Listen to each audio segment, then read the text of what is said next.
Hello mga kapixel, Boy Dilig here at your service. So for today's content, ang i-discuss natin is how to access marketplace. So kung newbie ka pa lang sa larong to, this is the right video for you. So yung na-experience ng mga newbie is pag kinlik nila tong buy, may lalabas na low trust score. Same as dito sa sell. Pag kinlik mo yan, di mo mababrowse. Sabihin low trust score. So, paano nga ba ito i-resolve? First guys, you need to know about the reputation points. So, kailangan mo ng 500 reputation points para magkaroon ka ng access. So, simulan natin dito sa pagbukas ng dashboard. Makikita mo siya sa upper right corner ng iyong screen. So, yan. So, pag nandito na kayo, click nyo yung 3-line na icon. So, pagka-click nyo dyan, may makikita kayong mga rewards, wallet, etc. So, i-click natin yung social.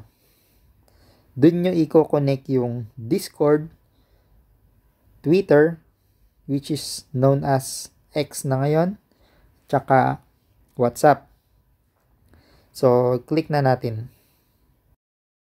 Yan guys, as you can see, pagka-click dun sa social, meron kayong makikitang connect your Discord, connect your Twitter, connect your phone, connect your email.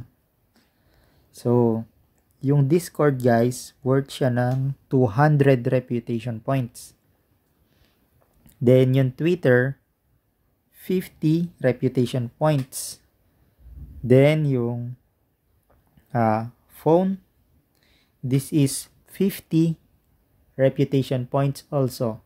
So, total is 300.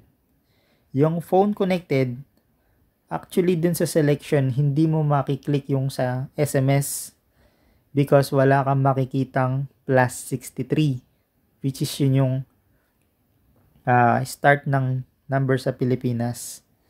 So, ang gagawin mo, mag-install ka ng WhatsApp, then, gumawa ka ng account dun mo siya i-connect. So, yung tatlong application guys na pwede nyong i-download sa Android or sa Play Store is the Discord application, Twitter application which is X, at saka yung WhatsApp application. Then once na nakapag-connect ka na dyan, so meron ka ng 300. Ngayon, ang next mong i-clear is yung quest ni G-Host, which is equivalent to 150 reputation points. Then, yung isa pang may reputation points is the flour powder quest. So, ito naman is worth 50 reputation points.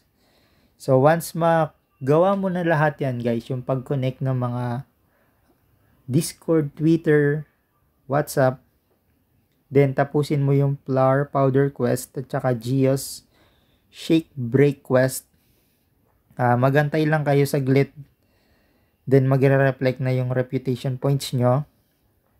Then at that time pwede nyo nang i-click yung buy tsaka yung sell dito. So pwede na rin kayo magbenta since medyo masikip yung inventory. Makakatulong talaga to ng malaki. So, yun guys, very simple lang. 500 reputation points para lang makapag-access ka ng marketplace. Ayun. I hope may natutunan na naman kayo guys for today's video. Hanggang sa muli. Bye-bye!